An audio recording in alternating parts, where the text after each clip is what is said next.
Assalamualaikum warahmatullahi wabarakatuh.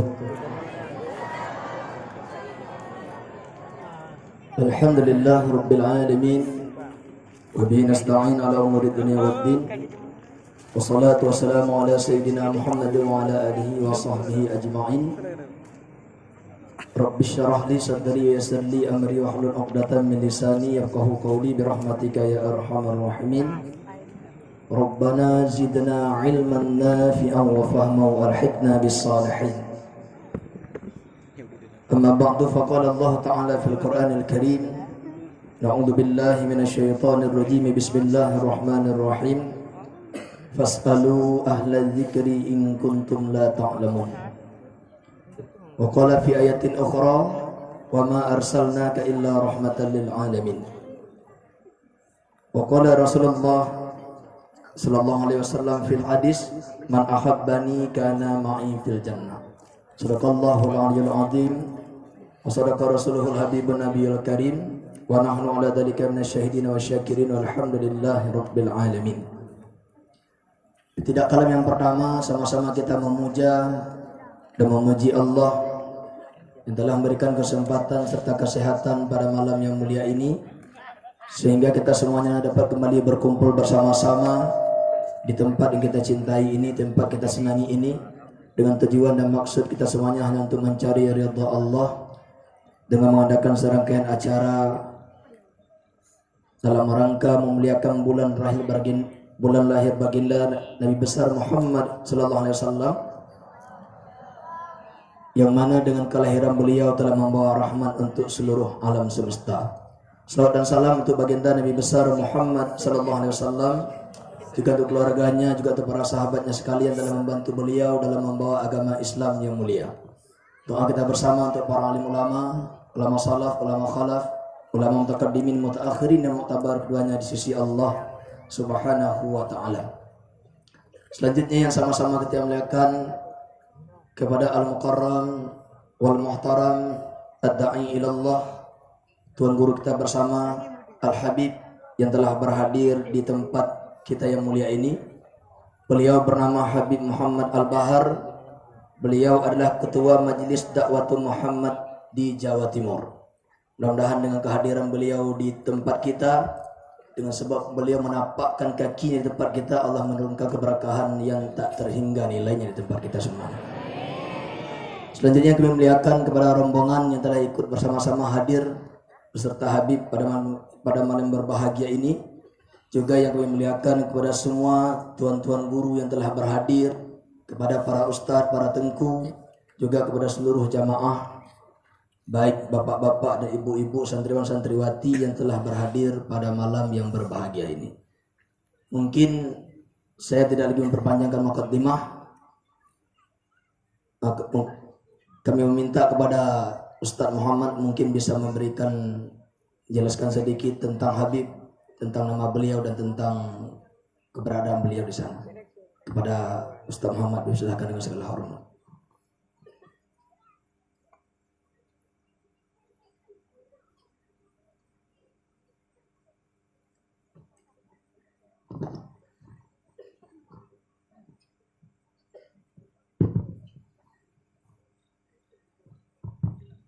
Bismillahirrahmanirrahim. Assalamualaikum warahmatullahi wabarakatuh.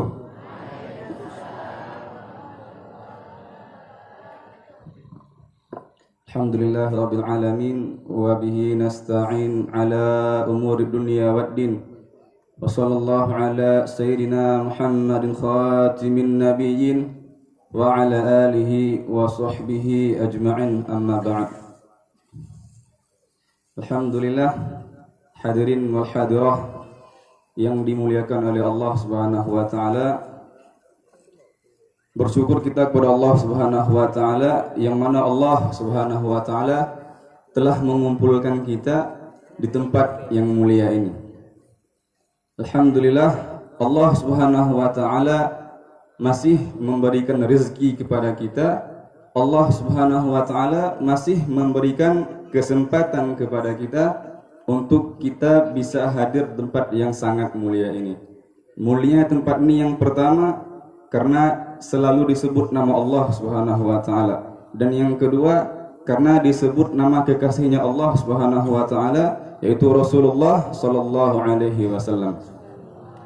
Dan alhamdulillah, yang pertama yang saya muliakan guru saya Al-Habib Muhammad bin Abdullah Al-Bahar, dan yang saya muliakan juga yaitu Abana Rahmat Fajri selaku pimpinan pondok Misbahul Wara Al-Amiriyah, dan yang saya muliakan juga seluruh perangkat-perangkat desa hadirin wal hadirah yang telah hadir di tempat yang sangat mulia ini. Alhamdulillah, sebenarnya berdirinya saya di sini yaitu atas perintah daripada guru, karena sebenarnya yang menjadi ikon di malam ini adalah guru kita bersama, tapi karena ini perintah dari beliau, yaitu imtithalul amr khairun min adad wa suluk, melaksanakan perintah itu lebih baik daripada adab dan suluk. Maka alhamdulillah Allah Subhanahu wa taala telah mengumpulkan kita di tempat yang sangat mulia ini, yaitu untuk bersama-sama kita kumpulkan satu cinta kita kepada baginda Nabi Muhammad sallallahu alaihi wasallam. Dan alhamdulillah di tengah-tengah kita telah hadir zuriyah daripada Rasulullah sallallahu alaihi wasallam, ahlul bait daripada Rasulullah sallallahu alaihi wasallam, yang mana kita belum sempat memandang wajah indah dan tampannya Rasulullah, tapi minimal kita pernah selama di dunia melihat yaitu keturunannya Nabi Muhammad sallallahu alaihi wasallam. Sebagaimana dalam hadis dikatakan dalam kitab Mukhtar Hadis yang disusun oleh Al-Habib Umar bin Muhammad bin Salim bin Hafid, yaitu disitu dikatakan ahibbullah bima yaghzukum bihi min ni'amih wa hibbuni li hubbillah wa hibbu ahla baiti li hubbi, kata Rasulullah. Atau kama qala Rasulullah sallallahu alaihi wasallam. Rasulullah SAW bersabda, ahibbullah lima yaghzukum bihi min ni'amih. Cintailah Allah Subhanahu wa taala karena Allah Subhanahu wa taala telah memberikan banyak nikmat kepada kita, kata Rasulullah. Wa hibbuni li hubbillah, kata Rasulullah. Maka cintailah aku kalau kalian cinta kepada Allah Subhanahu wa taala. Wa hibbu ahla baiti li hubbi, kata Rasulullah. Dan cintailah ahli baitku kalau kalian cinta kepadaku, kata Rasulullah. Maka kalau kita cinta kepada Allah, maka harus melalui cinta kita kepada Rasulullah sallallahu alaihi wasallam. Dan kalau kita cinta kepada Rasulullah, maka kita cintai ahli baitnya Rasulullah. Siapa itu ahli baitnya Rasulullah? Dikatakan juga dalam sebuah hadis, kata Rasulullah, Fatimatun bid'atun minni, kata Rasulullah. Fatimah, Sayyidah Fatimah, darah dagingku, kata Rasulullah. Ma yaqbiduni ma yabsituha wa yaqbiduni wa yaqbiduha. Barang siapa yang membuat Sayyidah Fatimah itu marah, maka itu akan menjadi sebab marahku, kata Rasulullah. Dan barang siapa yang menjadikan Sayyidah Fatimah senang, maka itu akan menjadi sebab senangku.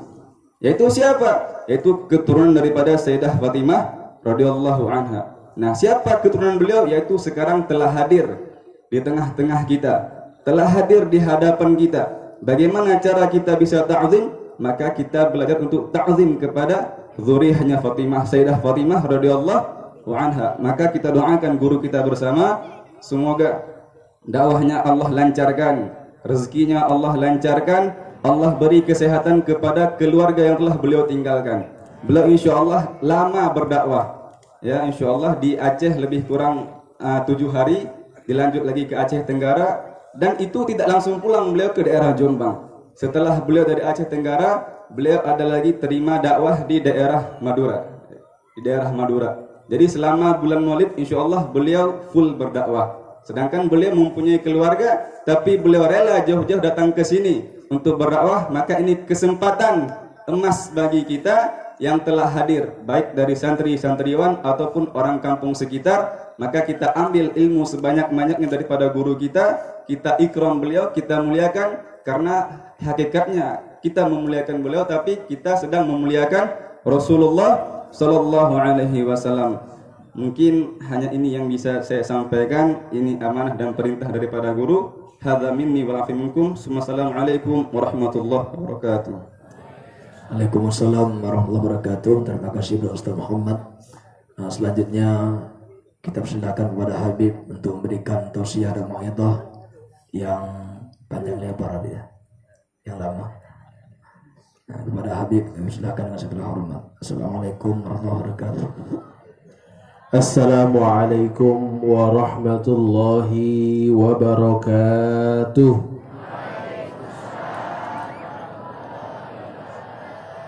Mudah-mudahan yang jawab salamnya paling semangat, rizkinya lancar dan barokah. Panjang umur, sehat walafiat. Yang punya utang mudah-mudahan cepat lunas. Yang jomblo mudah-mudahan cepat nikah. Saya ulangi, assalamualaikum warahmatullahi wabarakatuh.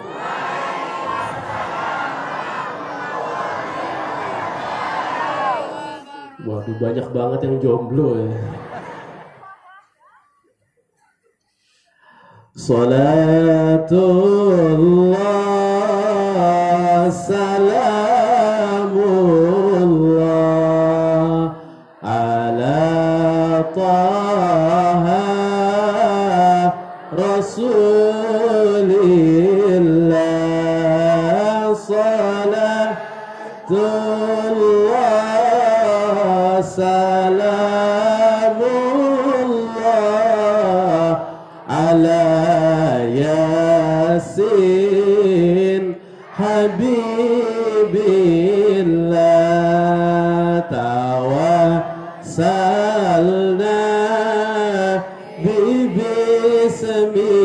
bismillah wa bil hadi rasulillah wa kulli mujahidin lillah li ahlil badri ya Allah. Salatullah bareng-bareng.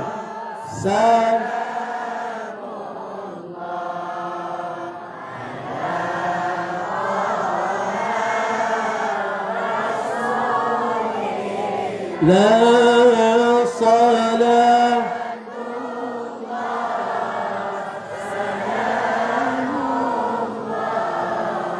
ala Habib. Allahumma salli wa sallim ala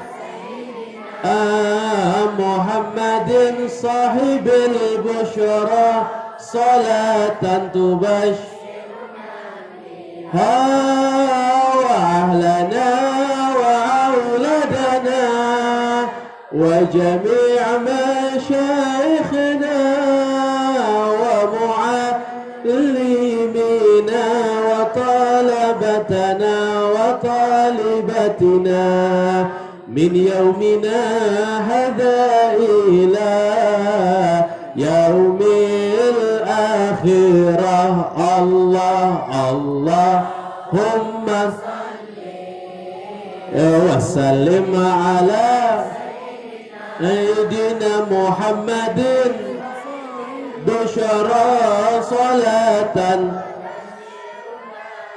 wa ahlana wa auladana wa jami'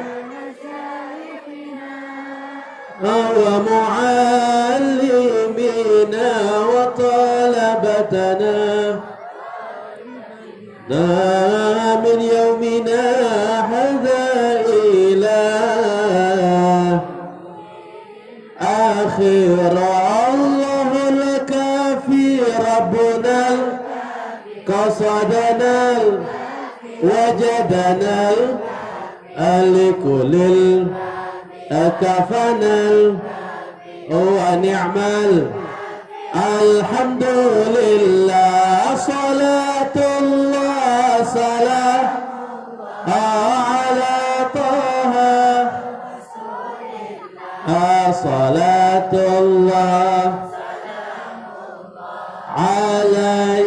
Yasin. Allahumma shalli ala Muhammad. Alhamdulillah. Bapak Ibu apa kabar? Sehat? Alhamdulillah. Badannya sehat? Hatinya sehat? Dompetnya sehat?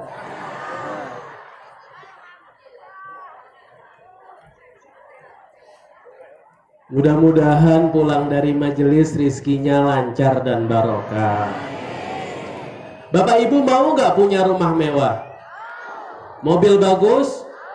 Uang banyak? Sakit gigi? Karena kalau lagi sakit gigi, ada orang senyum pun dikira ngejek. Betul Bu? Tapi tidak dengan kita malam hari ini. Allah berikan kita nikmat sehat wal afiat, nikmat Islam wal iman, maka wajib kita syukuri dengan ucapan Alhamdulillahi Rabbil.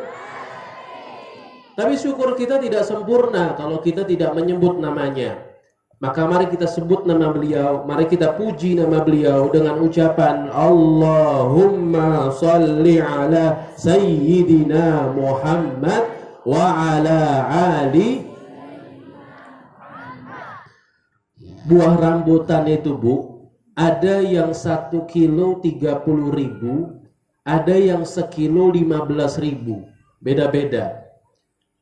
Rambutan yang 1 kilo 30.000 itu penjualnya nggak bisa jamin semuanya manis, karena pasti ada aja yang kecut sembunyi di dalam itu. Yang dalam satu ikat pasti ada aja yang kecut sembunyi di dalam. Rambutan yang 15.000 1 kilo itu penjualnya juga nggak bisa jamin semuanya kecut, karena pasti ada aja yang manis sembunyi di dalam di antara yang kecut. Rambutan yang tadinya kecut harganya murah, tapi gara-gara dia kumpulnya di perkumpulan yang mahal, maka nilainya pun naik. Rambutan yang tadinya manis, harganya mahal, cuman gara-gara salah kumpul, maka nilainya pun ikut turun. Bukan kiai, bukan tengku, bukan guru, bukan ustadz, bukan habib. Tapi kalau kumpulnya dengan alim ulama, mudah-mudahan ketularan barokahnya. Kumpul dengan para kiai, kumpul dengan para tengku, mudah-mudahan ketularan ilmunya. Kumpul dengan para habaib, mudah-mudahan ketularan ketampanannya.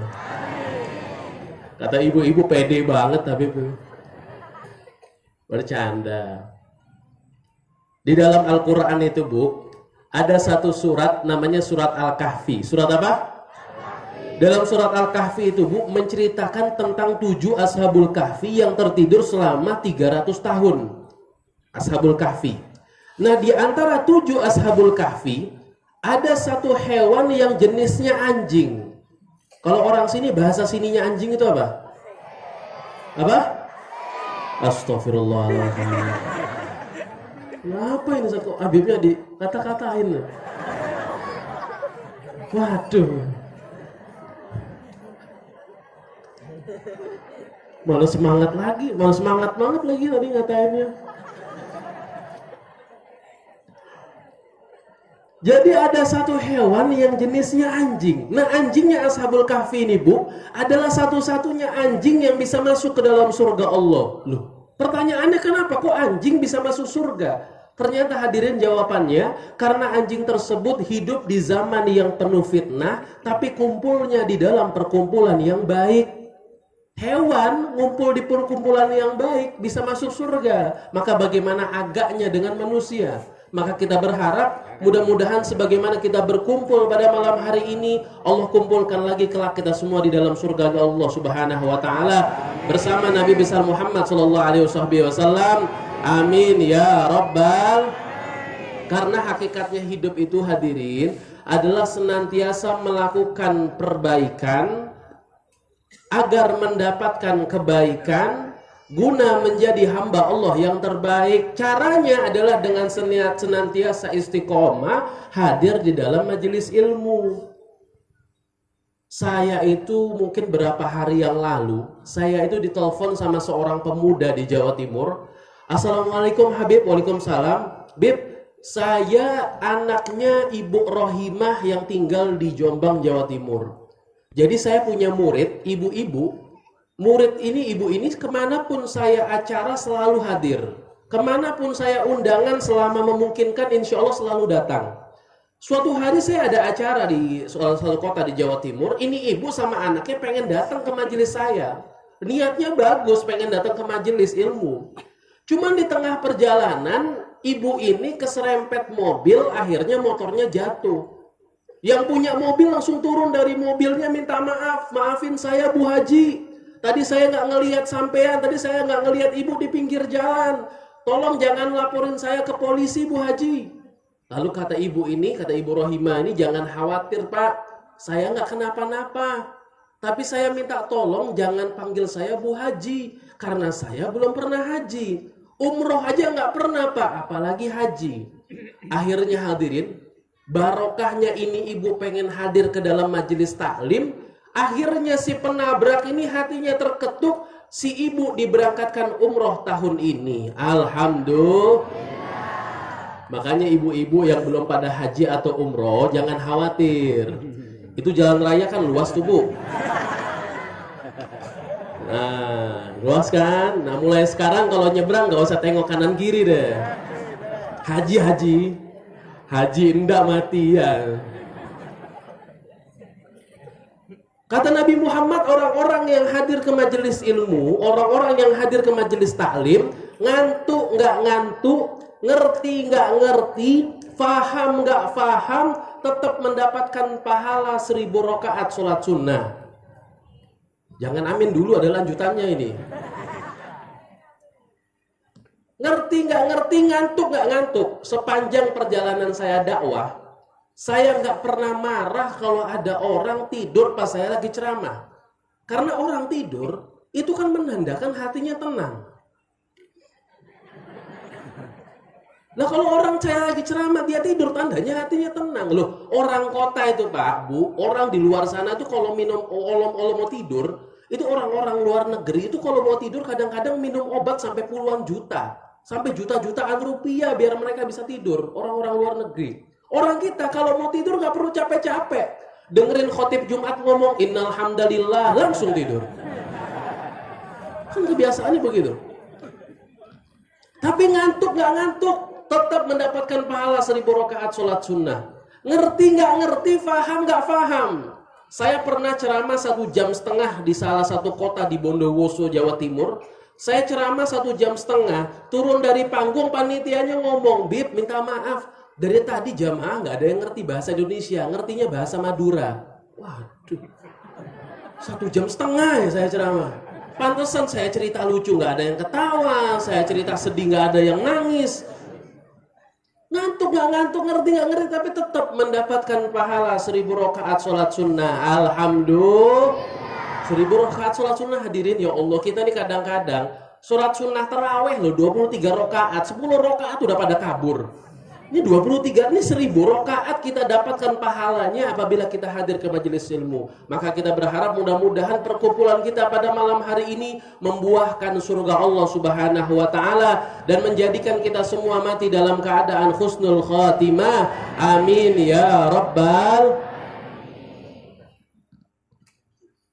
Yang sama-sama kita muliakan, sama-sama kita hormati guru kita semua, Tengku Rahmat Al-Fajri, mata'annallahu alaihi bituli hayah. Mudah-mudahan beliau senantiasa panjang umur, sehat walafiat. Allah senantiasa jaga beliau, Allah senantiasa lindungi beliau. Sama-sama kita muliakan para dewan guru Pondok Pesantren Misbahul Waro Al-Amiriyah, para asatid, para asatidzah, hadir tengah-tengah kita Al-Ustadz Ridho Rashid, pula para al-ustadz lainnya. Mudah-mudahan guru-guru kita senantiasa dipanjangkan umurnya oleh Allah Subhanahu wa taala agar senantiasa bisa membimbing kita menuju jalannya Allah Subhanahu wa taala. Salam cinta, salam hormat kepada seluruh santriwan santriwati Pondok Pesantren Misbahul Waro Al-Amiriyah, para warga desa, apa nama desa ini? Nah itu mukanya mudah-mudahan desa ini aman dari segala bala, bencana, musibah, penyakit. Mudah-mudahan warganya senantiasa kaya raya, barokah, rumahnya megah, mobilnya mewah, anaknya soleh-soleha, tiap tahun pergi Mekah Madinah, matinya husnul khotimah, masuk ke dalam surga.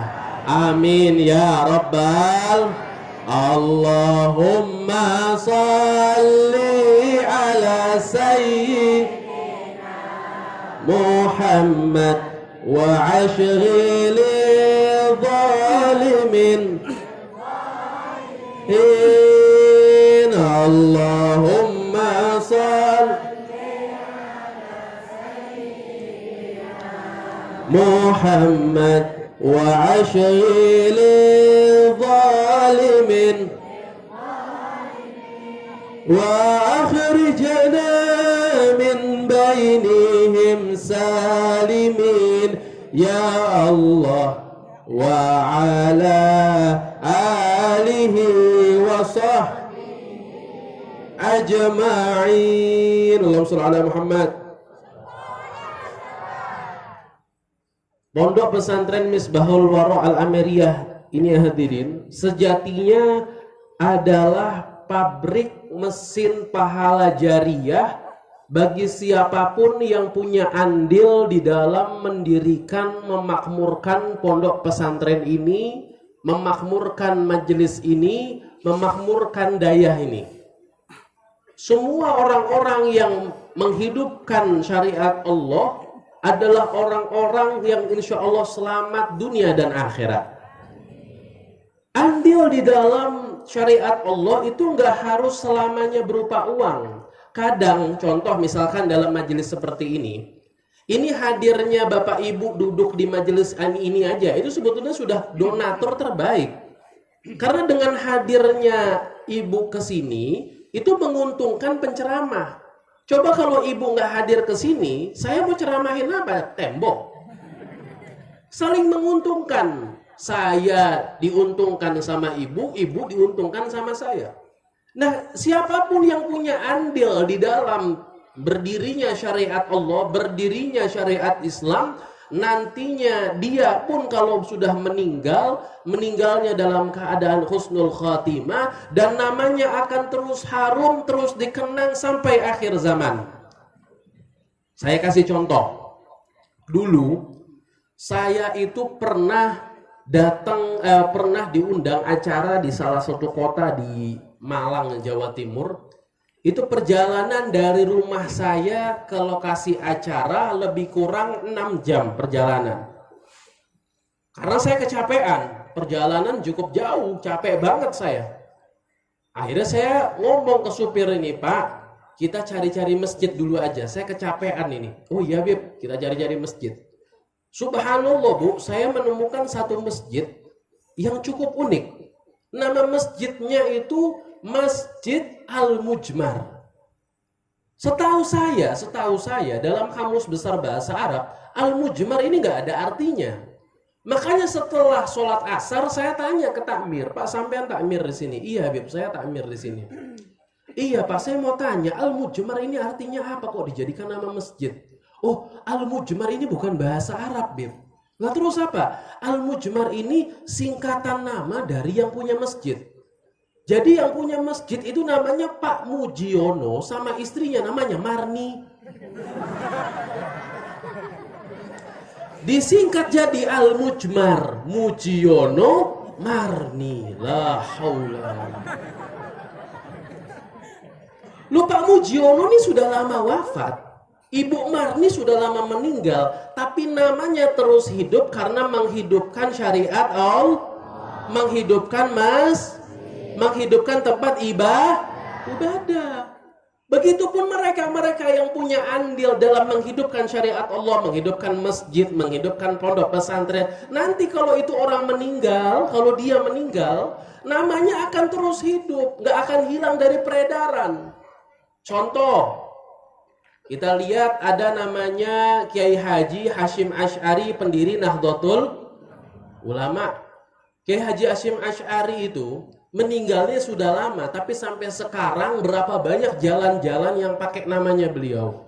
Berapa banyak sekolah-sekolahan, universitas, madrasah yang menggunakan nama beliau. Tapi walaupun orangnya sudah meninggal, namanya terus hidup. Ternyata ketika ditelusuri hadirin, Kiai Hasyim Asy'ari itu salah satu orang yang nggak pernah meninggalkan sholat berjamaah, terlebih di dalam masjid. Beliau ini nggak pernah mengundur-mundur waktu sholat, azan berkumandang, hayya 'alas shalah,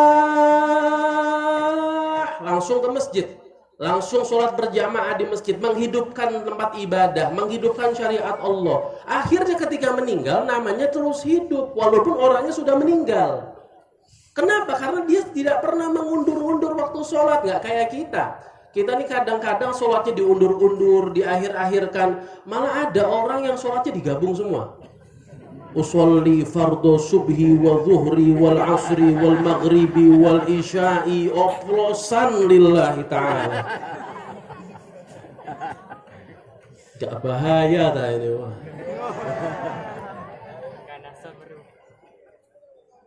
Gak boleh. Karena dia menghidupkan syariat Allah, akhirnya namanya terus hidup. Presiden Kiai Haji Abdurrahman Wahid ataupun yang lebih dikenal dengan Gus Dur adalah Presiden Indonesia yang sampean ini orang Indonesia apa orang Afrika ya? Presiden Indonesia yang keempat, 5, kenceng salah. Keempat, Kiai Haji Abdurrahman Wahid itu yang ziarah ke makam beliau. Saya kan tinggal di Jombang. Makam beliau, kuburannya juga di Jombang. Itu yang ziarah ke makam beliau tiap hari itu nggak kurang dari 70 sampai 80 bis per hari. Bisa 3.000 sampai 2.000 orang itu yang ziarah ke makamnya Gus Dur nih, ke makamnya Kiai Hasyim Asy'ari per hari. Saya dapat kabar dari cucunya. Ketika ditelusuri hadirin, kenapa? Padahal ya Allah hadirin, Gus Dur ini Kiai Abdurrahman Wahid itu ibadahnya nggak pernah macem-macem. Gus Dur itu kalau sholat subuh, ya cuma 2 rakaat. Nggak banyak-banyak. Kalau sampean berapa? 15? Sama kan? 2 rakaat. Gus Dur itu kalau sholat maghrib, saya tahu sendiri, cuma 3 rakaat. Nggak banyak-banyak beliau, nggak pernah lebih. Tapi ketika beliau ibadahnya biasa, tapi karena beliau ini salah satu orang yang senantiasa donatur dalam menghidupkan masjid, menghidupkan musola, akhirnya namanya terus hidup karena menghidupkan syariat Allah Subhanahu wa Ta'ala. Dengan cara apa? Kalau misalkan kita nggak punya harta, setidaknya kita donaturkan diri kita untuk senantiasa istiqomah menghadiri majelis-majelis, pengajian-pengajian seperti ini hadirin. Karena ini salah satu bentuk sumbangan kita dalam menghidupkan syariat Allah Subhanahu wa Ta'ala. Salah satu, kalau kita nggak bisa nyumbang yang namanya harta dan segala macamnya, setidaknya hadiri. Ada masjid, ini Masya Allah, mudah-mudahan pondok pesantren kita ini terus makmur sampai akhir zaman. Masjid, misalkan ada masjid, sampean tak bilangi Bapak Ibu, masjid sama musolah itu sama. Cuman bedanya kalau ada mimbar itu namanya masjid jami. Kalau nggak ada mimbarnya namanya masjid biasa. Makanya Bapak Ibu kalau datang ke musola itu sholat sunat tahiyatnya bukan usolli sunatan tahiyatul musola, tetap usolli sunatan tahiyatul sama. Musola sama masjid itu sama. Maka hidupkan masjid yang ada di kampung. Allah berfirman dalam hadis qudsi, "Inilah ahummu bi ahlil ardi adzaban," kata Allah. Aku nih pengen banget nurunin musibah, pengen banget nurunin bencana di satu kampung, kata Allah. Tapi aku nggak jadi nurunkan musibah ketika aku melihat ila umari baiti, melihat orang-orang yang meramaikan tempat ibadah, meramaikan musola, meramaikan masjid. Pokoknya sampean perhatikan, kalau misalkan ada kampung, desa, kota yang masjid musolahnya senantiasa ramai dengan pengajian, pondok pesantrennya selalu ramai, majelisnya selalu ramai dengan pengajian majelis taklim, sholat 5 waktu, maka dijamin kampung-kampung seperti itu aman dari segala bala, bencana, musibah, penyakit. Tapi kalau ada kampung yang masjid musolahnya sepi, biasanya rawan hadirin, hati-hati. Ramaikan tempat-tempat ibadah, ramaikan monumen-monumen Islam yang ada di kampung kita. Dengan kita meramaikannya, maka insya Allah kampung kita terhindar dari segala bala, bencana, musibah, penyakit. Amin ya Rabbal. Ramaikan. Masjid musola itu diramaikan. Ada satu hewan yang jenisnya kerbau. Bapak Ibu tahu kerbau? Tahu kebo tahu? Ada satu anak kebo lagi nyusu sama ibunya, Pak. Anak kebo nih lagi nyusu sama ibunya. Pas lagi enak-enak nyusu si anak kebo ini, tiba-tiba anak kebo ini mendengarkan suara yang lantang, kencang, menggelegar. Apa suara yang didengarkan sama si anak kerbau ini? Dia mendengarkan suara hayya 'alas shalah. Kaget ini anak kerbau. Dia tanya ke emaknya, "Mak, itu suara apa, Mak? Kok kencang banget?" Kata emaknya, "Jangan kaget. Itu suara azan." Azan itu apa, Mak? Azan itu adalah panggilan sholat, panggilan ibadah bagi umat Islam. Oh, berarti nggak ada apa-apa nih, Mak? Nggak ada, udah jangan banyak tanya, dia nyusul lagi nih anak kebo. Pas lagi nyusu, tiba-tiba nih anak kebo kaget lagi. Dia ngelihat ada anak manusia pakai kopiah, bawa sejadah, pakai sarung keluar dari rumah. Bapak-bapak pakai kopiah hitam bawa sejadah keluar dari rumah. Ibu-ibu bawa mukena keluar dari rumah, berbondong-bondong dari rumah masing-masing. Ini anak kebo kaget lagi, tanya lagi dia ke emaknya, "Mak, itu orang-orang kok pada keluar dari rumahnya, kenapa? Ada bencana atau ada kebakaran?" Kata emaknya, "Jangan khawatir, itu umat Islam, manusia. Umat Islam itu mereka pengen pergi melaksanakan sholat di tempat ibadah, melaksanakan sholat di masjid." "Oh, berarti nggak ada apa-apa, Mak?" "Nggak ada." Lalu kata anak kebo, "Bentar deh, Mak, saya mau tanya. Berarti umat Islam itu sholat, Mak, ya?" "Iya." "Berarti azan itu panggilan untuk umat Islam, Mak, ya?" "Iya." "Berarti umat Islam sholat, Mak, ya?" "Iya." "Kalau umat Islam sholat, kok kita nggak sholat, Mak?" Kata emaknya, "Kan kita kebo."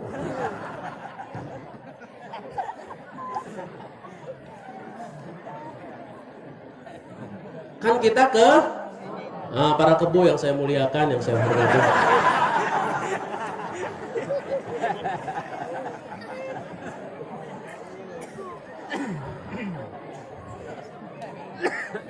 Bu, kalau punya suami nggak sholat, besok pagi jangan siapin nasi, siapin rumput.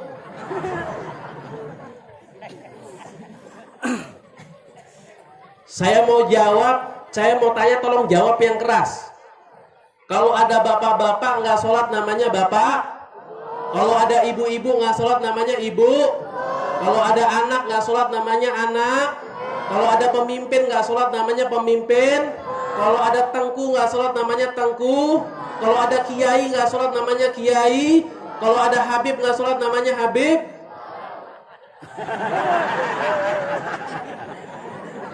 Kenceng banget giliran habib. Ada dendam pribadi kayaknya.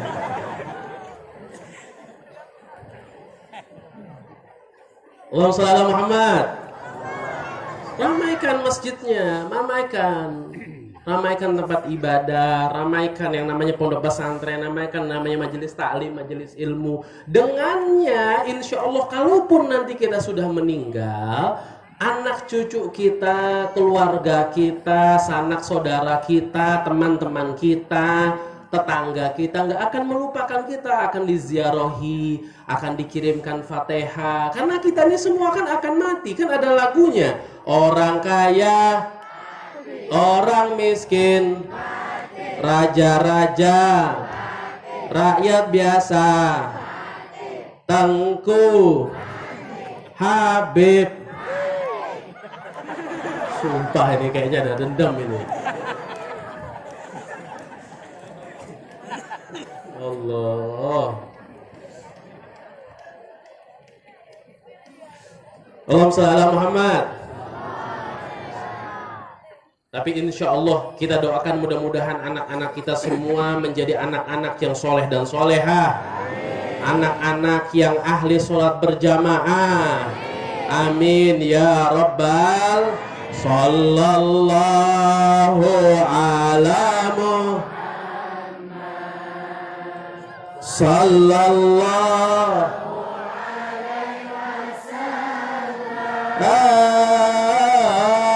sallallahu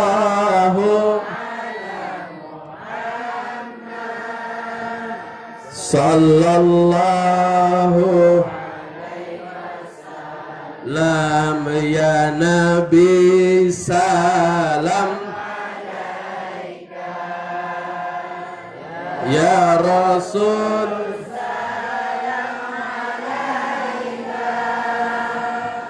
ya habib alaika salawatullah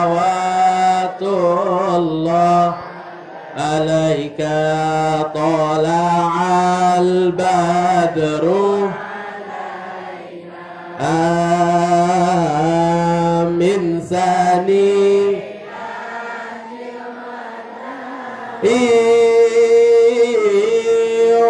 wajabashu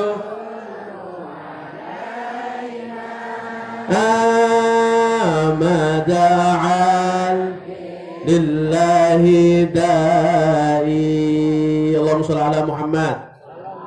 Kalau pengen Bapak Ibu, kalau pengen doa-doanya cepat diijabah, misalkan doa pengen punya anak soleh soleha, pengen punya harta yang melimpah ruah, maka jangan sampai, kata Nabi Muhammad, ada 5 golongan yang gak bakal diijabah doanya dan gak bakal diampuni dosanya oleh Allah Ta'ala. Mudah-mudahan kita terhindar dari 5 golongan ini. Yang pertama adalah mereka yang aqlil walidain, mereka orang-orang yang kurang ajar dengan orang tuanya. Baik orang tuanya masih hidup ataupun orang tuanya sudah meninggal. Habib, orang tua saya sudah meninggal. Apakah bisa saya didefinisikan sebagai anak yang durhaka? Bisa. Kalau Bapak Ibu jarang menziarahi makam orang tuanya. Jarang mengirimkan Fatihah kepada orang tuanya yang sudah meninggal. Karena Bapak Ibu, sampai tak bilangi, orang itu jenazah kalau sudah masuk ke dalam kuburan, salah satu hal yang paling menggembirakan mereka itu apabila diziarahi oleh sanak keluarganya. Orang tuh mayat itu kalau sudah masuk ke dalam kubur, salah satu hal yang paling menggembirakan mereka apabila diziarahi oleh sanak keluarganya. Kalau nggak percaya, mati dulu wis. Ntar saya ziarahi, senang pasti. Beneran, ziarahi kalau orang tua sudah meninggal. Adapun kalau orang tuanya masih hidup, maka jangan coba-coba kurang ajar dengan orang tua. Jangan suka membantah kepada orang tuanya. Alqamah itu sahabat Nabi. Tiap hari sholatnya di belakang Nabi Muhammad. Tiap hari hadir ke majelisnya Nabi Muhammad. Tapi ketika mau meninggal, apa yang terjadi? Hampir dibakar hidup-hidup sama Nabi Muhammad karena pernah kurang ajar sama ibunya. Maka jangan kita ini membantah kepada orang tua. Nah, cara terbaik untuk kita berbakti kepada orang tua adalah salah satunya dengan giat di dalam pondok pesantren, giat di dalam ma'had, giat di dalam dayah ini. Giatnya kita di dalam pondok pesantren dalam mencari ilmu itu adalah salah satu bentuk terbaik berbaktinya kita kepada orang tua. Saya kasih contoh. Orang itu kalau mondok pesantren, kalau sudah mondok, itu toh walaupun orang tuanya bukan ulama, tapi nanti namanya ikut harum. Misalkan yang saya hormati tadi itu, yang saya muliakan, misalkan ada di pamflet, di banner segala macam, Al-Habib Muhammad bin Abdullah Al-Bahar. Abah saya ini bukan ulama memang, tapi gara-gara saya dipondokin dulu, belajar giat di pondok pesantren, akhirnya yang harum bukan hanya nama saya, tapi nama orang tua juga ikut harum. Nama orang tua saya juga ikut kesebut. Kenapa? Karena kitanya giat di dalam pondok pesantren, bakti kepada orang tua. Jangan hadirin, karena gini loh, zaman sekarang ini zaman fitnah. Mondokin anak kita tuh hal terbaik 2023 ini sampai 2024 ke depannya. Kalau pengen anaknya soleh-soleha, masukkan ke dalam pondok pesantren. Insya Allah anaknya dia anak yang soleh-soleha. Masukkan ke dalam pondok pesantren itu adalah hal yang terbaik sudah zaman sekarang. Karena saya di beberapa, apalagi kalau bulan Maulid ini, saya tuh kadang-kadang sering ngelihat, saya nggak tahu kalau di Banda Aceh ini, kalau di kota-kota lain itu saya sering ngelihat ada anak umur 17, 18 tahun tuh kadang-kadang masih keluyuran, masih jalan-jalan jam 12 malam, masih jalan-jalan di pinggir jalan, di alun-alun, di mana segala macam. Ya Allah, jam 12 malam masih keluar. Kambing loh, kambing itu maghrib sudah pulang. Kambing maghrib sudah pulang. Ini anaknya orang-orang jam 12 malam masih keluyuran, jalan-jalan kemana. Bapak-bapak, ibu-ibu, Pak, sampean kalau misalkan punya anak perempuan pengen diajak jalan sama laki-laki yang bukan mahramnya, jangan mau, Pak. Pak, saya mau ngajak anak Bapak jalan-jalan, boleh? Bilang nggak boleh. Tadi saya dengar ceramahnya Habib katanya haram, zina. Tegas. Wah Allah Pak, sampai jam 9 aja deh Pak. Nggak boleh. Saya bilang haram. Udah gini aja deh Pak, nanti Bapak pulangnya saya beliin martabak gimana? Oh boleh, jangan. Bapaknya tegas, ibunya juga harus tegas. Jangan bapaknya udah bilang nggak boleh haram, ibunya keluar dari kamar ngomong, udah Pak biarin aja, dulu kita lebih parah dari itu Pak. Na'udzubillahi min dzalik. Jangan kita ini yang namanya kurang ajar dengan orang tua, jangan kita ini mendebat kepada orang tua, membantah kepada orang tua kita, karena nantinya kalau kita kurang ajar, kita ini termasuk orang-orang yang gak bakal diterima doanya oleh Allah Subhanahu wa taala. Itu yang pertama. Yang kedua, orang-orang yang gak bakal diijabah doanya oleh Allah dan gak bakal diampuni dosanya oleh Allah adalah an-nisa'i rajaliyatun nisa'. Laki-laki yang menyerupai perempuan ataupun perempuan yang menyerupai laki-laki. Mudah-mudahan Banda Aceh ini terhindar dari segala penyakit-penyakit seperti itu. Karena na'udzubillah min dzalik hadirin, di luar sana tuh masih banyak orang-orang yang terkena mengidap penyakit-penyakit seperti ini, LGBT dan segala macamnya. Saya kemarin pernah di mana? Di kota Bandung, Jawa Barat. Saya lagi makan nasi goreng di pinggir jalan. Tiba-tiba ada satu banci datang ke saya terus ngomong, "Assalamualaikum Habib," gitu. Saya bilang, "Bang, tobat bang. Malu sama kumis. Datang ke majelis saya tuh, besok ada majelis di masjid sana." "Oh iya Bib, insya Allah." Beneran ya, datang loh. "Iya Bib. Besoknya saya pengajian." Subhanallah, ini orang beneran datang ke majelis saya. Datang ke majelis saya pakai jilbab. Terus ngomong, "Bib, alhamdulillah saya sudah taubat." Nah, tak pukul gelas. Na'udzubillah min dzalik. Ini kayak gini-gini serem hadirin. Na'udzubillah min dzalik ini. Penyakit-penyakit seperti itu kadang-kadang suka menular. Mudah-mudahan anak-anak kita terhindar dari segala macam penyakit seperti itu. Yang ketiga, yang gak bakal diijabah doanya oleh Allah Ta'ala dan gak bakal diampuni dosanya oleh Allah Ta'ala adalah mereka laki-laki suami yang sering kasar kepada istrinya ataupun istri yang sering membantah kepada suaminya. Ini dua-duanya kena nih. Suami yang sering kasar ke istri, yang sering jahat, yang sering zalim, itu gak diijabah doanya oleh Allah. Begitupun istri yang sering membantah kepada suaminya, nggak patuh kepada suaminya, itu nanti juga nggak bakal diijabah doanya oleh Allah Ta'ala. Hati-hati. Seorang istri keluar dari rumahnya untuk sholat berjamaah di masjid tanpa izin suami aja, itu hukumnya sudah makruh. Keluar dari rumah untuk tujuan ke masjid tanpa izin suami aja itu hukumnya udah makruh, apalagi keluarnya ke tempat-tempat lain dan segala macamnya. Jangan sampai kita ini jadikan rumah tangga kita menjadi rumah tangga yang sama-sama bisa masuk ke dalam surga Allah Subhanahu wa taala. Contoh tadi itu, Pak Mujiono sama Marni itu. Dia suami istri, tapi Masya Allah kompak di dalam kebaikan. Kompak di dalam syariat Allah Subhanahu wa taala. Seperti bagaimana diceritakan dalam cerita lain hadirin, dulu ada salah satu sahabat Nabi Muhammad yang dia itu buruk rupa. Jadi nggak begitu tampan, tapi nikah dengan perempuan paling cantik di kota Mekah. Akhirnya suatu saat ketika mereka sudah selesai nikah, mereka berdua ini pengen jalan keluar dari rumah, pengen jalan-jalan gitu. Akhirnya istrinya dandan di kamar, suaminya nungguin di ruang tamu. Ketika istrinya keluar dari kamar, si suami langsung nangis ngelihat istrinya. Lalu kata istrinya ditanya, "Wahai suamiku, kamu kenapa nangis?" Kata suaminya, "Wahai istriku, aku ini menangis karena terharu bersyukur punya istri secantik kamu."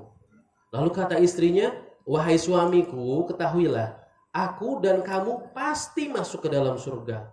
Kata suaminya, "Kok bisa? Kok bisa kamu yakin? Kok pasti kita berdua masuk surga?" Kata istrinya, "Karena kamu adalah seorang suami yang bersyukur mempunyai istri kayak aku, dan aku adalah istri yang bersabar punya suami kayak kamu."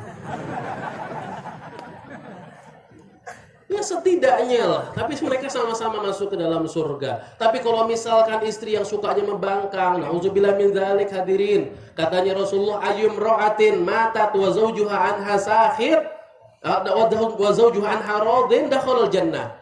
Perempuan manapun yang kalau meninggal terus suaminya menangis atas kepergian istrinya, maka dijamin perempuan itu masuk ke dalam surga. Tapi kalau misalkan, makanya katanya ulama, kalau pengen ngelihat perempuan itu masuk surga apa endaknya, lihat pas perempuan itu meninggal. Kalau misalkan pas perempuan itu, wanita itu mati, terus dalam keadaan suaminya menangis, meratapi kepergian istrinya, maka dijamin perempuan seperti itu masuk ke dalam surga. Tapi kalau ada perempuan pas meninggal, kok suaminya bukan nangis, malah berseri-seri wajahnya, ceria wajahnya, nah yang kayak gini-gini nih masuk ke dalam neraka hadirin. Saya pernah dulu mimpin doa umroh di Mekah. Selesai lagi mimpin, lagi doa karena ada saya mimpin bawa jamaah dari Indonesia untuk umroh. Sampai di Mekah tuh ada 2 suami istri itu datang ke saya.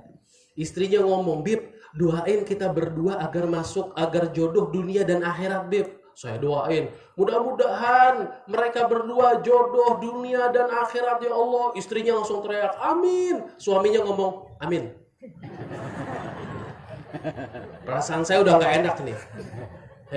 Perasaan saya. Selesai tawaf, ternyata benar suaminya narik badan saya. "Beb, tolong doanya tadi direvisi. Jodoh dunia, gak usah akhirat." Loh kenapa? Saya bilang, "Cukup Beb, saya tersiksa di dunia, jangan lagi di akhirat Beb, ya Allah."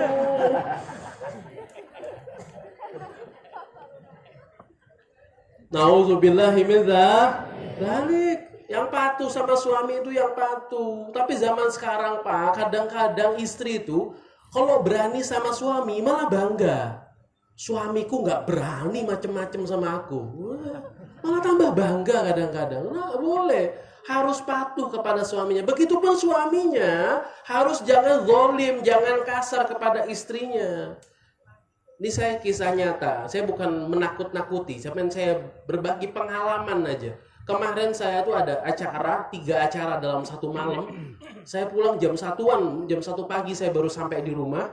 Tiba-tiba ada satu ibu-ibu sama anaknya umur 3 tahunan, ya 4 tahunan lah, duduk di depan gerbang rumah saya. Saya pikir orang mau minta-minta. Ternyata dia bilang, "Saya mau nenamu, Bib. Saya mau," kalau orang Jawa tuh ngomongnya mau sowan, mau datang ke Habib. Saya bilang, "Ya udah, silahkan jam 1 malam. Saya nggak bisa nolak tamu tuh, nggak dianjurkan. Nggak boleh kita nolak tamu." Yaudah kita terima dalam keadaan capek di 3 acara saya dalam 1 malam waktu itu. Saya terima segala macam. Ternyata ibu ini karena dia pakai masker, ternyata pas dibuka ternyata hadirin nauzubillah min dzalik, mukanya tuh biru-biru. Ada yang bibirnya berdarah dan segala macam, ternyata korban KDRT semacamnya. Dan saya bilang, "Kenapa Ibu?" Saya ini baru kabur dari rumah suami saya. Karena saya itu suami saya bilang suruh naikin yang namanya galon. Karena dia perempuan jarang yang kuat ngangkat galon ke dispenser. Cuman gara-gara nggak kuat itu aja, akhirnya dia KDRT dan segala macamnya.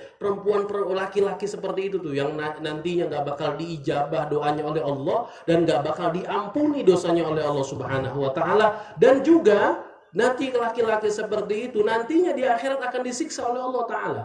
Maka yang rukun, suami istri harus sama-sama kompak dalam memperjuangkan syariat Allah, dalam beribadah, dalam sholat berjamaah, dalam hadir majelis taklim, dalam majelis ilmu. Kalau suaminya rajin ke majelis tapi istrinya nggak rajin, maka bapak punya PR untuk ngajak istrinya untuk senantiasa hadir ke majelis taklim. Toh kalau istrinya rajin tapi suaminya enggak, maka ibu juga punya PR untuk ngajak suaminya untuk membawa sama-sama ke dalam majelis, datang ke pengajian dan segala macamnya. Mudah-mudahan semua yang hadir keluarganya menjadi keluarga yang sakinah, mawaddah, warahmah. Anak-anaknya dijadikan anak-anak yang soleh dan soleha. Amin ya rabbal. Masya Allah, dari tadi banyak anak-anak kecil di tengah-tengah kita. Anak-anak, Masya Allah. Anak-anak ini yang insya Allah 10-20 tahun ke depannya akan menjadi gubernur Banda Aceh. Kalau yang itu insya Allah jadi Kapolda Banda Aceh. Kalau yang berisik-berisik itu dinas pasar. Ya bagi-bagi tugas, semuanya bupati kan bingung. Sudah, hindari, jangan sampai kita kurang ajar ke suami, jangan suami zalim kepada istrinya. Yang keempat, orang-orang yang gak bakal diijabah doanya oleh Allah adalah mereka yang senantiasa meminum minuman keras atau memakai obat-obatan terlarang. Ini nauzubillah min dzalik. Toh kalau ada anak ataupun ada orang tetangga, siapapun itu yang terkena minum minuman keras ataupun memakai obat-obatan terlarang, maka dia adalah orang-orang yang termasuk gak bakal diijabah doanya oleh Allah. Tapi sampean tak kasih tahu. Toh kalau misalkan punya kenalan terus kena kecanduan narkoba, kecanduan yang namanya minuman keras, ada satu amalan yang kalau diamalin insya Allah orang tersebut sembuh total. Mau saya kasih amalannya? Dicatat ya, ini amalan bagus hadirin. Pakai HP ya nggak apa-apa, pakai ini nggak apa-apa. Ini amalan insya Allah bisa nyembuhin orang yang kecanduan narkoba, kecanduan minuman-minuman keras dan semacamnya. Yang pertama, baca Bismillahirrahmanirrahim. Yang kedua, baca Allahumma sholli ala Muhammad wa ala ali sayyidina Muhammad. Lalu amalannya adalah agar orang sembuh dari narkoba. Amalannya adalah 0812 2167 5675. Saya ulangi, 0812 2167 5675. BNN, Badan Narkotika Nasional. Nanti biar direhabilitasi aja, sembuh insya Allah.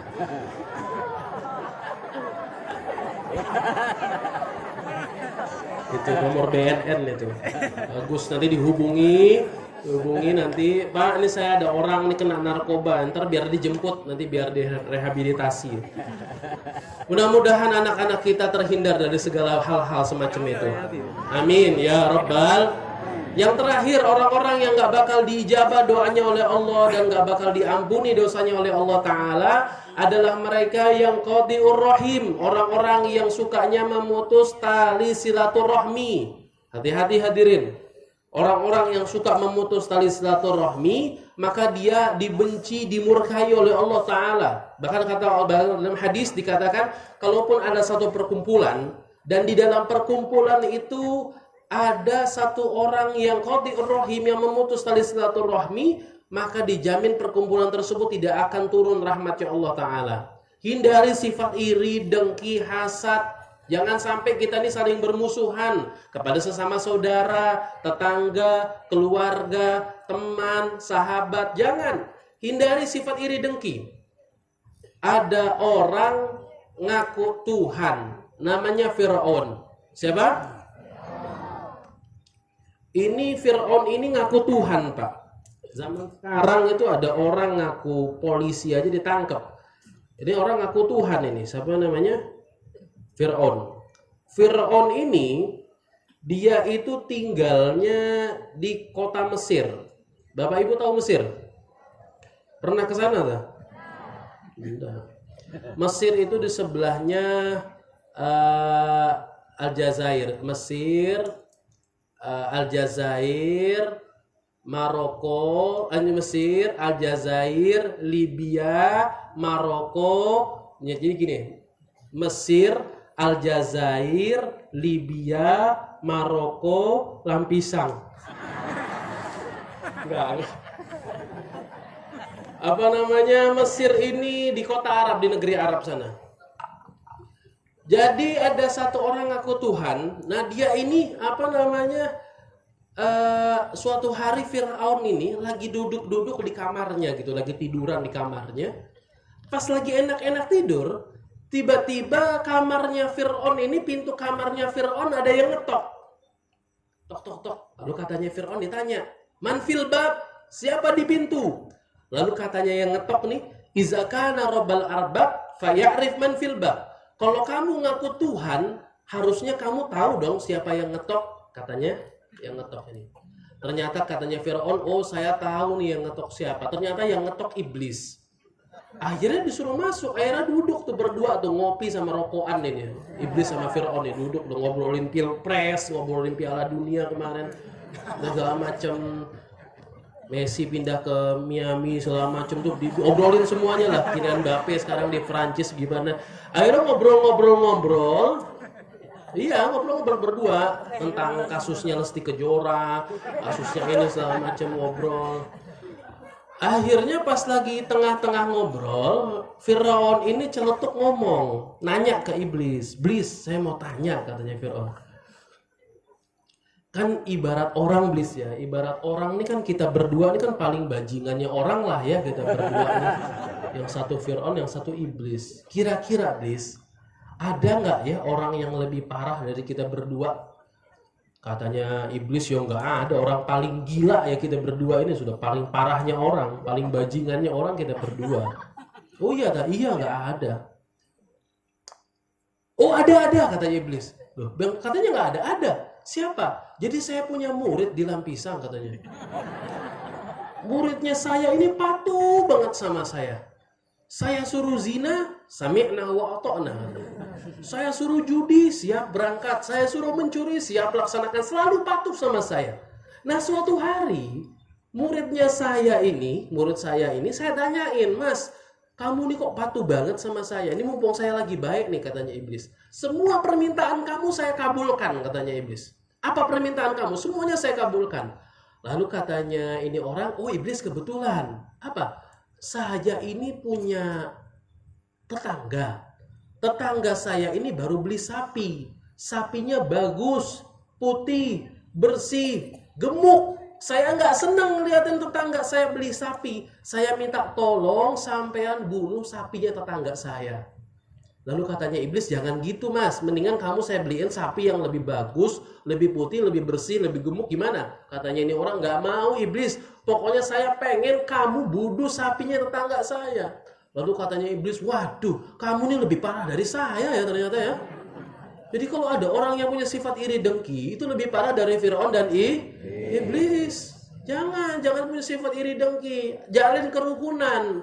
Jangan gara-gara perbedaan kita jadi bermusuhan. Tangan kanan sama tangan kiri ini beda, tapi akur tapi beda. Tangan kanan nih kalau gatel, yang garuk tangan kiri. Nggak pernah ada sejarah tangan kanan gatel terus tangan kiri ngomong, "Ente garuk aja sendiri." Nggak pernah tuh. Akur mereka, walaupun berbeda. Beda tapi akur. Nah begitu juga dalam kerukunan sesama saudara, tetangga, keluarga. Jangan nggak saling sapa. Jangan suka ghibah, Bu. Jangan suka ngomongin orang. Jangan suka gunjing. Jangan. Orang tuh kalau suka ghibah, sampai tak bilangin. Katanya ulama, orang tuh kalau suka ghibah, itu kalau dia taubat, maka dia adalah orang yang terakhir masuk surga. Kalau nggak taubat, maka dia adalah orang yang pertama kali masuk neraka. Maju kena, mundur kena ini. Tobat terakhir masuk surga. Nggak tobat pertama kali masuk neraka. Maka jangan coba-coba yang namanya suka gibahin orang. Jaga mulut kita. Jangan suka ngobrolin orang. Dengannya, insya Allah kita semua masuk ke dalam surganya Allah Subhanahu wa Ta'ala bersama Nabi besar Muhammad SAW. Amin. Allahumma salli ala sayyidina Muhammadin tibbil qulubi wa dawa'iha wa afiyatiha abdani wa nuril wa dhiyaiha wa ala alihi wa sallim Allahumma salli bareng-bareng ala sayyidina Muhammadin tibil qulubi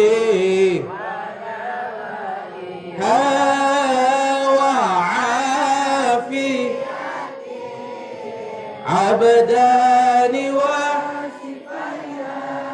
wa nuril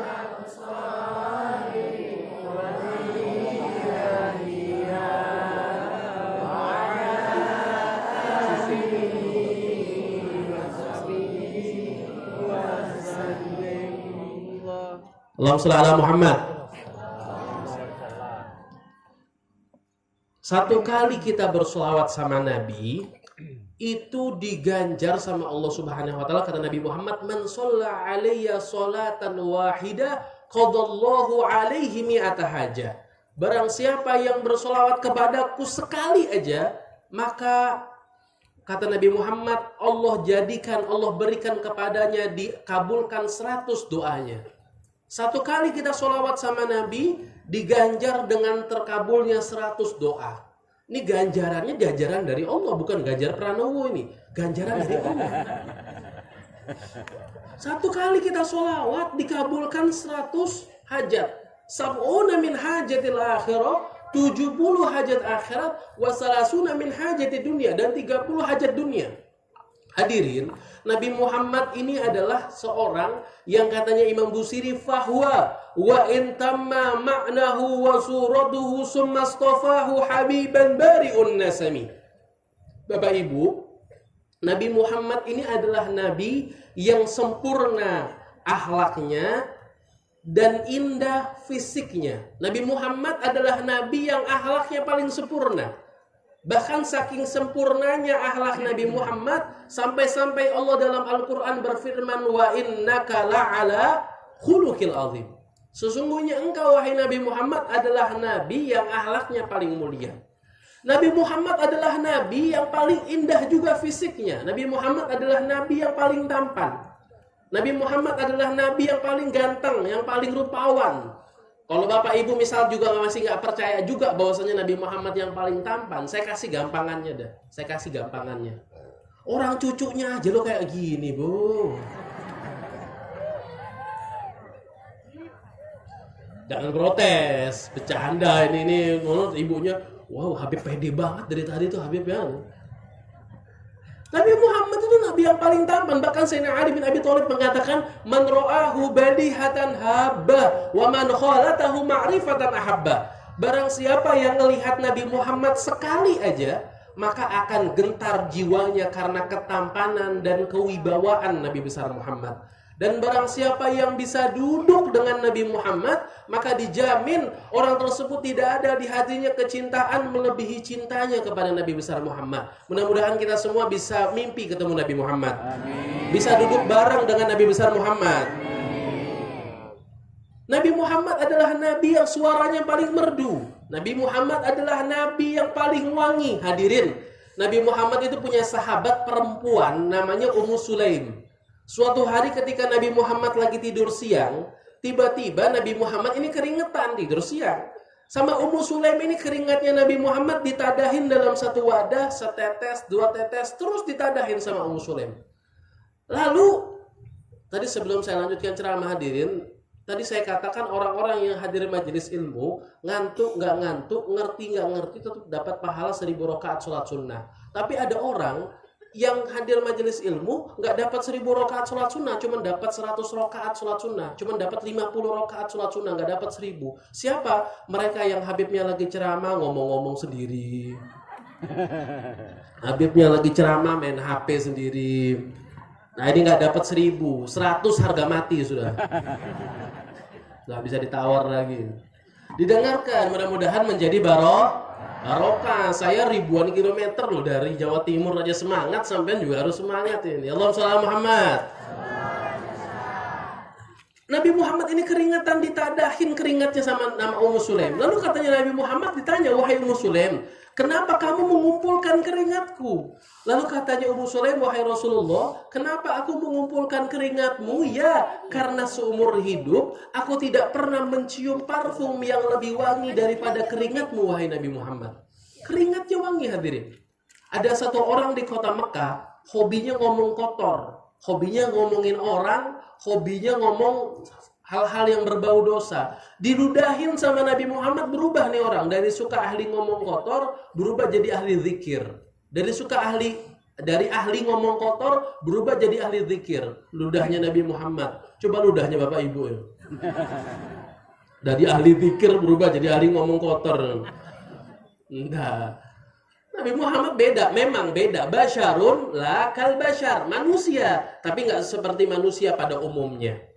Nabi Muhammad ini hadirin adalah nabi yang dari ujung rambut sampai kaki semuanya indah. Nabi Muhammad itu Bapak Ibu, beliau itu rambutnya tidak lurus, tidak juga bergelombang. Tidak juga lurus, tapi tidak juga keriting, tapi bergelombang.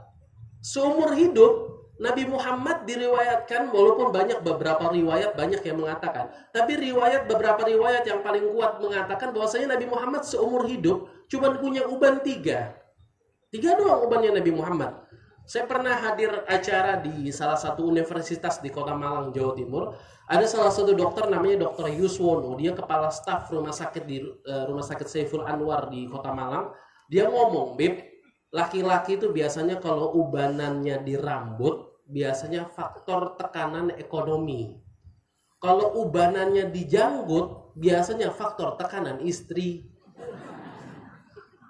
Kalau ubanan dua-duanya, Bib, ya wassalam, sudah tekanan luar dalam namanya. Dan Nabi Muhammad ini ubanan. Lah, beliau mikirin apa?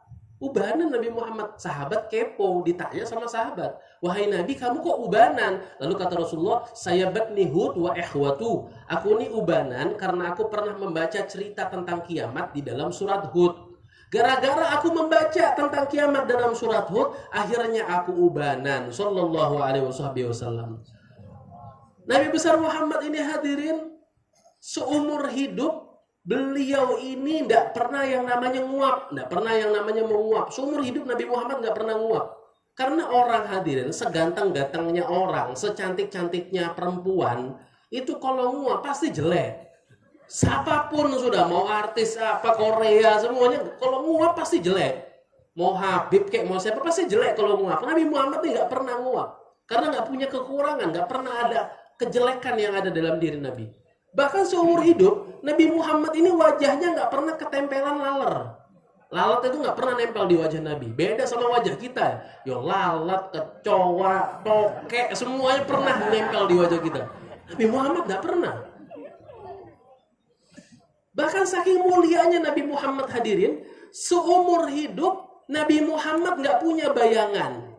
Tahu nggak kenapa Nabi Muhammad nggak punya bayangan? Karena Allah tidak ridho bayangan Nabi Muhammad diinjak oleh orang lain. Bayangin, saking agungnya Nabi besar Muhammad SAW. Dan ini jangan kaget, karena ini yang namanya mukjizat. Jangan, dari tadi kok Habib kayak ceritanya kok aneh ya, nggak masuk akal. Ya memang nggak masuk akal. Ini namanya mukjizat. Semua Nabi. Kalau Nabi Muhammad keringatnya wangi sampean kaget, lalu gimana ceritanya Nabi Musa yang bisa belah lautan? Apa nggak lebih kaget lagi itu? Nabi Muhammad keringatnya wangi baru bingung. Kok bisa ya, dongeng mungkin apa? Enggak, ini kisah nyata, ini mukjizatnya Nabi besar Muhammad. Ulidayatiman wa asya kariman. Nabi Muhammad ini hadirin adalah orang yang paling mulia di muka bumi ini. Beliau ulidayatiman, lahir dalam keadaan yatim. Sebelum saya melanjutkan ceramah, saya punya pertanyaan. Toh barangkali ada yang bisa jawab, saya kasih 50.000. Nabi Muhammad ini lahir yatim. Kira-kira umur berapa ayah Nabi Muhammad meninggal dan ketika umur berapa Nabi Muhammad pas ayahnya meninggal dan ketika umur berapa Nabi Muhammad pas ibunya meninggal? 50.000. Ayo, jangan Google. Ketahuan yang Google ini. Yang bisa angkat tangan dapat 50.000. Gak tertarik besok Bu, besok masak ayam Bu. Masak enak besok nih, 50.000. Nabi Muhammad usianya berapa ketika ibunya meninggal dan ayahnya meninggal ketika beliau usia berapa? Kalau bisa angkat tangan. Ada yang bisa 50.000 loh, lumayan loh ini. Waduh, musyawarah, sidang isbat tuh.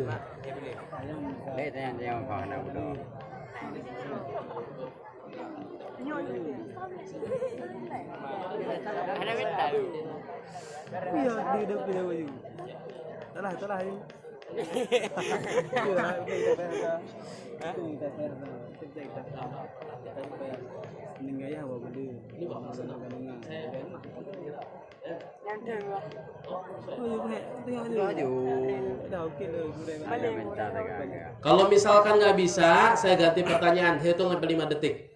5, 4. Kalau nggak bisa, angus nih pertanyaan. 3, 2. Yang bisa angkat tangan. Ayo yang bisa. Bisa Bu? Ya ayo angkat tangan. Ayo baju. Allahumma shalli ala Muhammad. Kasih mic ya.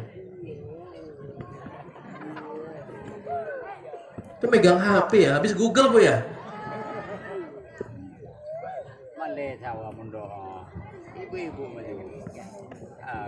Assalamualaikum warahmatullahi wabarakatuh. Waalaikumsalam warahmatullahi. Meninggalnya ayah. Ibu? Saya di mana nih ya? Meninggalnya ayah 3 bulan dalam kandungan. Meninggalnya ibu 6 tahun. Salah. Ayo, jangan ada bantuin. Kalau bisa jangan bantuin orang, bisa? Main kabur aja. Mbak. Nah ibu, ayo Bu, ya Bu maju Bu. Ayo Bu, iya ini sini Bu. Ini kasih mic. Kasih mic.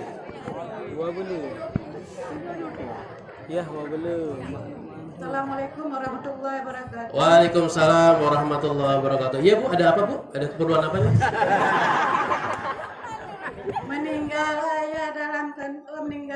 ayah berumur 4 bulan dalam kandungan. Berapa? 4 bulan. Salah. Terus ayo gagal. Mau terus nyoba Bu, saya kasih 5 detik. 5. 4 bulan. Oh, terus tuh tawar Bu, 10 bulan enggak apa-apa dah.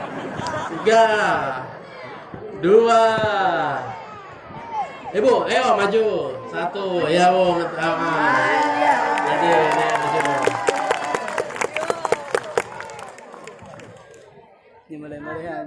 aja.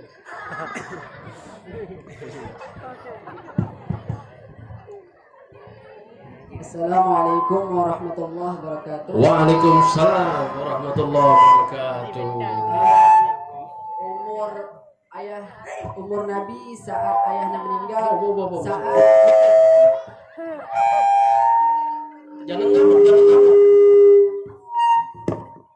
Oh, ngamuk. Jangan ngamuk.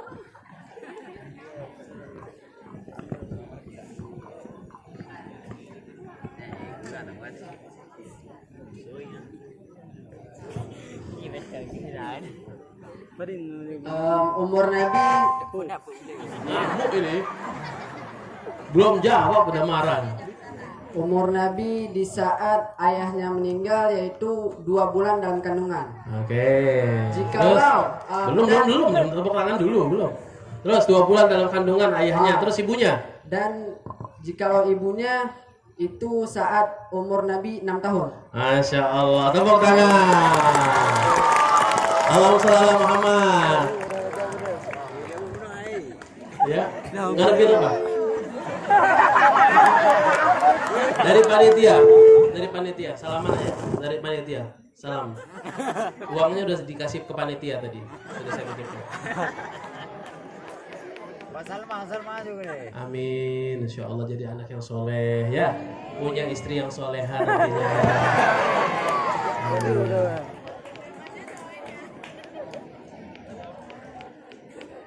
Allahumma shalli ala Muhammad. Lanjut pertanyaan. Oh seneng nggak 50.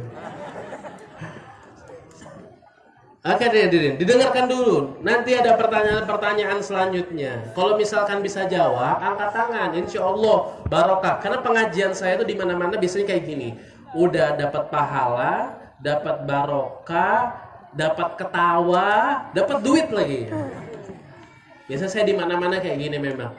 Agar kenapa kok saya begini? Karena memang tujuan saya dalam berceramah yang pertama ingin membagikan ilmu. Karena juga ingin membahagiakan, mungkin ada orang-orang yang hadir ke sini. Kadang-kadang kita di rumah sumpah dengerin token listrik udah bunyi tit tit tit, dan di sini udah gembira, kita udah dapat ilmu, dapat ini segala macam. Alhamdulillah. Jadi Nabi Muhammad itu ayahnya meninggal ketika beliau umur 2 bulan dalam kandungan. Lalu ibunya Nabi Muhammad wafat ketika beliau umur 6 tahun. Tapi kan ada orang bertanya, Bib, kalau Nabi Muhammad adalah makhluk yang paling mulia, tapi kok kenapa Nabi Muhammad ini yatim piatu? Padahal makhluk yang paling mulia, makhluk yang paling sempurna. Tapi kenapa yatim piatu?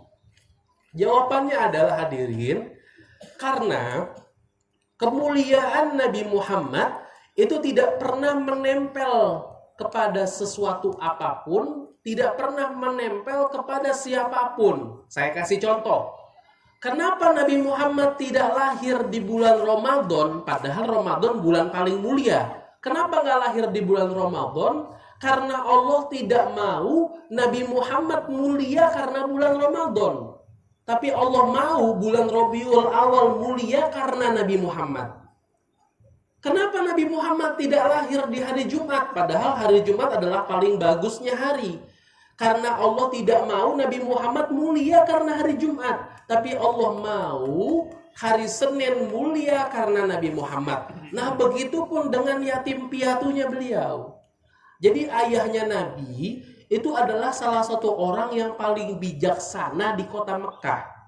Nah kalaupun ayahnya Nabi Muhammad itu masih hidup sampai beliau dewasa, terus nantinya Nabi Muhammad menjadi sosok yang bijaksana, maka orang pasti bisa ngomong, pantas aja Nabi Muhammad bijaksana. Anaknya siapa dulu? Didikannya siapa dulu? Nah Allah nggak pengen tuh Nabi Muhammad mulia karena bapaknya.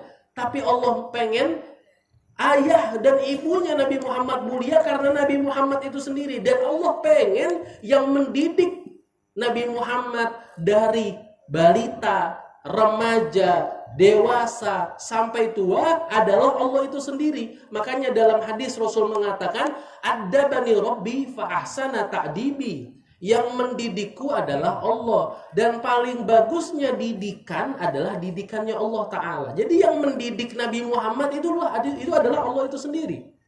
Makanya hadirin, dulu diceritakan ketika Nabi Muhammad kecil, beliau pernah main-main sama temannya.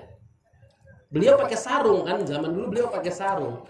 Ketika lagi main lari-larian, tiba-tiba hampir saja sarungnya Nabi Muhammad terangkat, hampir saja auratnya Nabi Muhammad hampir terlihat. Lalu hadirin, belum sempat terangkat itu sarung, tiba-tiba Allah memanggil malaikat Jibril, menyuruh malaikat Jibril untuk menutup sarungnya Nabi Muhammad agar auratnya tidak terlihat. Bayangin hadirin, dari kecil yang menjaga Nabi Muhammad adalah Allah itu sendiri. Yang mendidik Nabi Muhammad adalah Allah itu sendiri.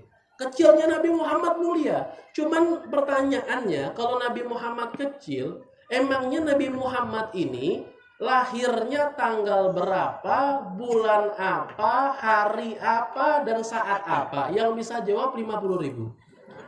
Udah.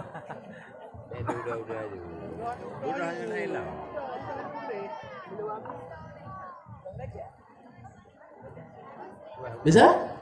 Ajo, ya, salah. Tadi ingat satu ya tadi. Panitia udah. Ayo maju. Iya, kasih mic. Maju.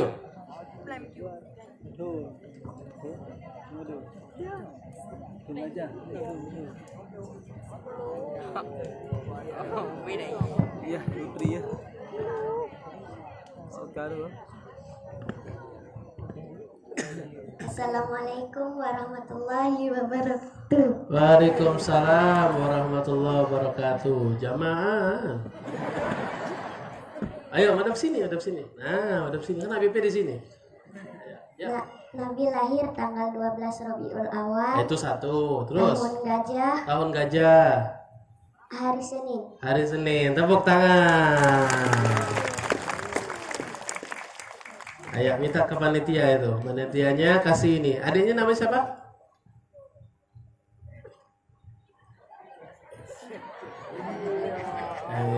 Allahumma shalli ala Muhammad.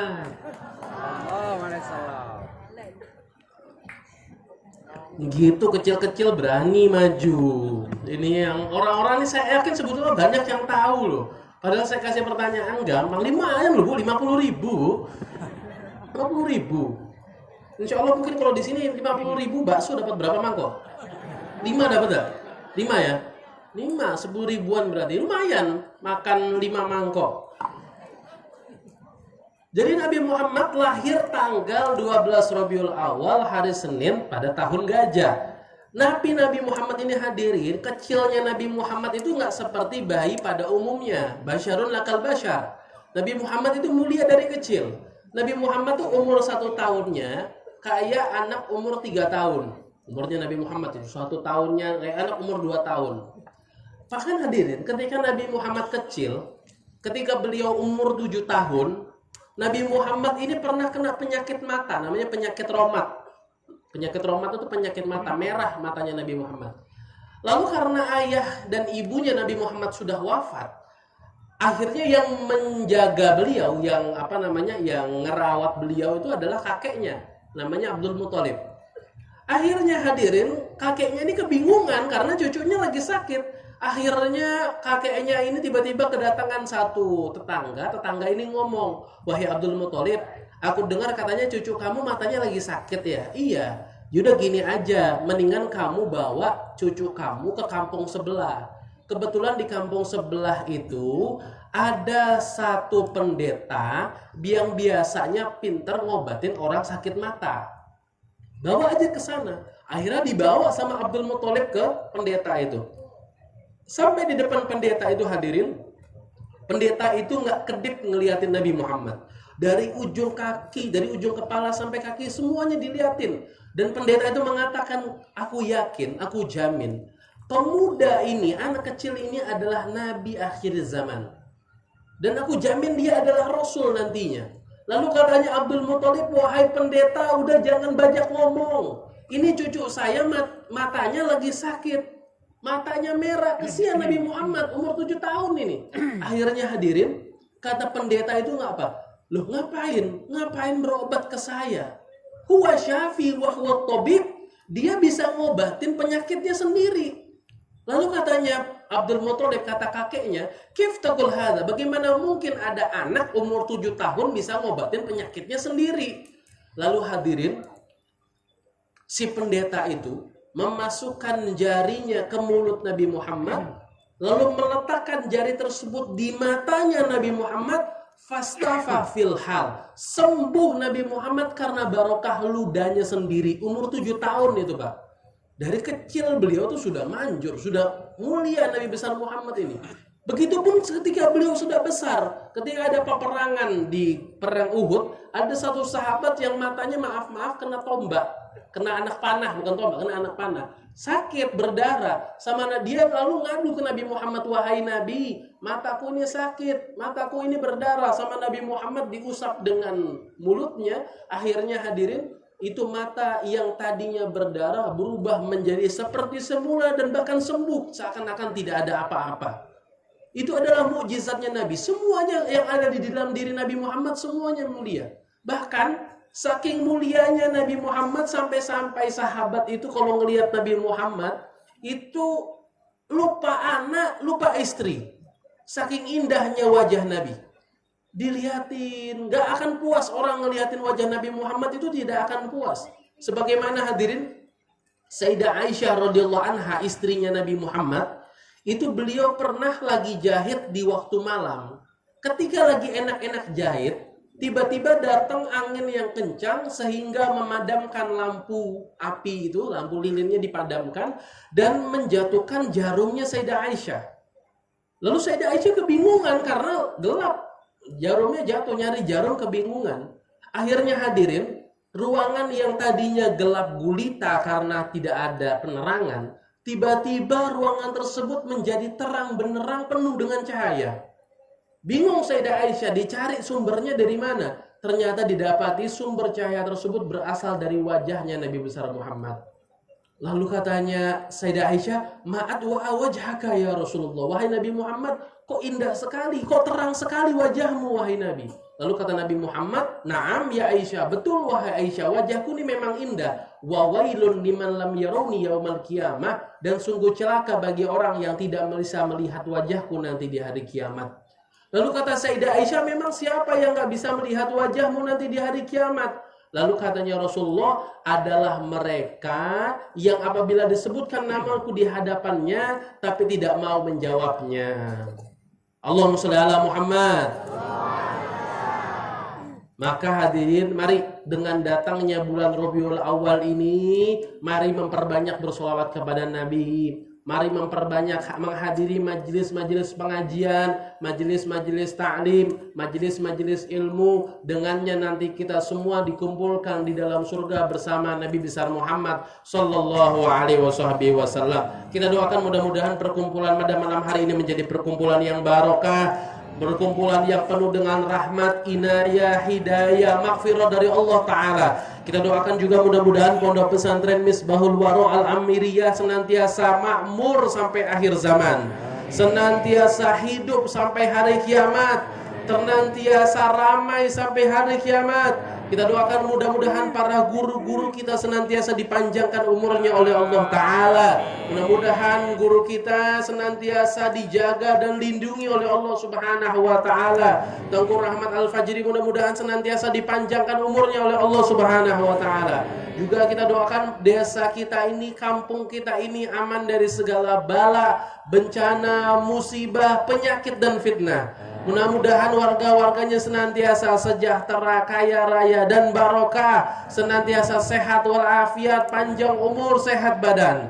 Mudah-mudahan juga yang hadir semuanya anaknya menjadi anak-anak yang soleh dan soleha, keluarganya menjadi keluarga yang sakinah, mawaddah, warahmah. A'udzubillahi minasyaitonirrajim. Bismillahirrahmanirrahim. Alhamdulillahirabbil alamin.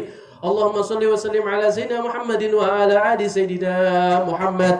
Allahumma ya muqallibal qulub, ثبت قلبنا على دينك. اللهم يا مصرف القلوب صرف قلبنا على طاعتك. اللهم يا محول الأحوال حول حالنا إلى أحسن الحال بحولك وقواتك يا عزيز يا متعال. اللهم إن رحمتك أوسع من ذنوبنا ومغفرتك أرجى من سيئاتنا فاغفر لنا ذنوبنا.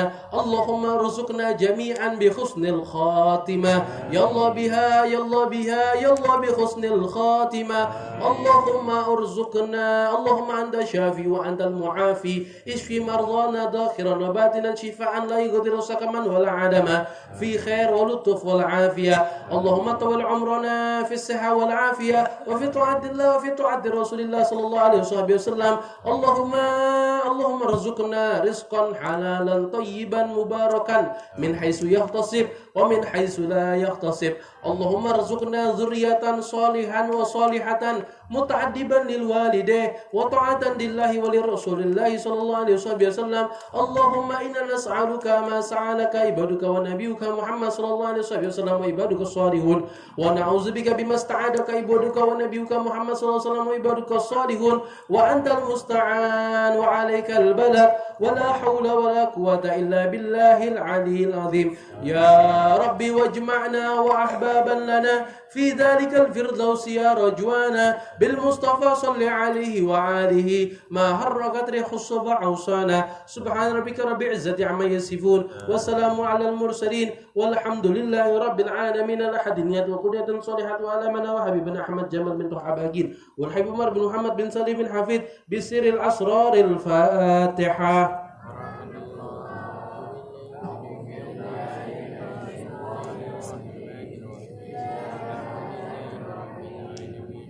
الحمد لله رب العالمين الرحمن الرحيم مالك يوم الدين إياك نعبد وإياك نستعين اهدنا الصراط المستقيم صراط الذين أنعمت عليهم غير المغضوب عليهم ولا الضالين آمين. 10 jari saya angkat 11 dengan kepala kalau ada kalimat yang kurang menyenangkan atau kalau ada kalimat yang kurang sopan. Mudah-mudahan ini bukan pertemuan terakhir kita Bapak Ibu. Mudah-mudahan ketemu lagi di lain waktu, di lain keadaan, di lain tempat, dalam keadaan yang lebih baik. Mudah-mudahan saya doakan mudah-mudahan Bapak Ibu semuanya senantiasa sehat walafiat, panjang umur selalu, ketemu lagi insya Allah kita. Doakan juga agar saya senantiasa sehat walafiat. Sekian dari saya, kurang lebihnya harap dimaafkan. Hadzal minni wal afu minkum. Wassalamualaikum warahmatullahi wabarakatuh.